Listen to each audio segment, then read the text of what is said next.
Hello, in front of me I've got Porsche Panamera. In this video I'll show you how to manage steering wheel buttons. In the beginning, take a look at the left side of the steering wheel. Right here we've got the panel, thanks to which we can navigate through left screen on the instrument cluster. We can mute the radio and change volume of the radio.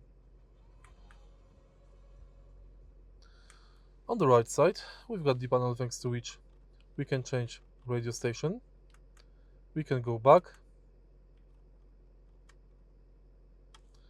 We can answer calls, end calls, and this is the favorite button, which function can be determined in the system of the settings.